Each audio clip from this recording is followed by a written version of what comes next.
I thought I should end with like a happy note.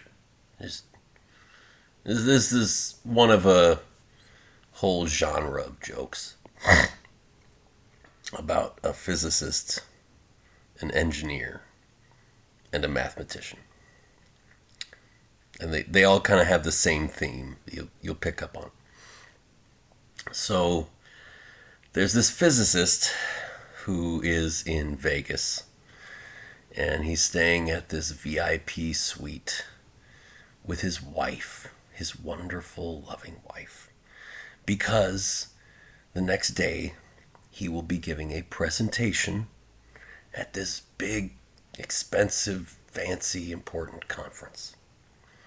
So he's there with his wife, and they just saw the movie Oppenheimer, so they're laying in bed reading the Bhagavad Gita together, and like, oh yeah, that was a really great part of the book. I remember when I read it in college. And so they're sitting there in bed, and the physicist smells smoke.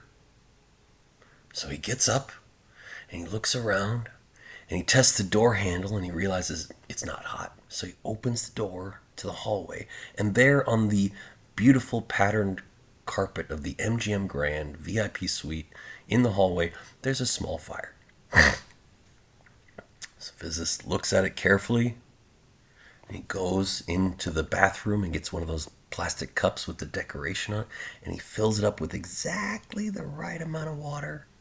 And he goes out to the hallway and he pours the water exactly on the fire, and drip, drip, drip.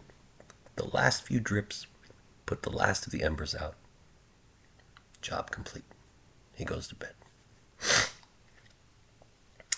On the strip there, just a few buildings down, so like 800 yards away, there's this engineer. And he's there with his buddies. They're like, dude, we're going to make a whole week of this. They've been playing craps. They've been doing all the different dance stuff, and they're having a great time.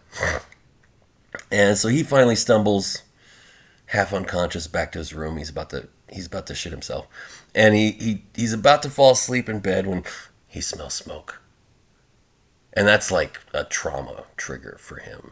This is not okay. So he gets up. He's wide awake now.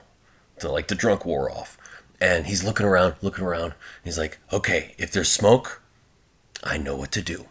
So he turns on the faucet in the bathroom. He turns on the shower. He starts filling the ice bucket with water. He gets the towel wet, and he's just splashing water over every surface, getting the entire hotel room soaked so that it cannot burn.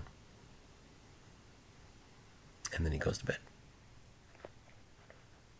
That's an engineer. And way down past the strip in some run down corner that used to be something, there's this raggedy old motel. It's cheap. It's like next to some icky strip club. And in this motel that says it has cable and it doesn't even have cable, there's this stained, creepy looking bed. Mathematician's trying to get comfortable in it, and the springs are broken. And he's like, whatever, this is better than my apartment. And so he's about to fall asleep, but he can't because his brain is just running. He's got his notepad by his bed, and he's constantly having to scribble something else.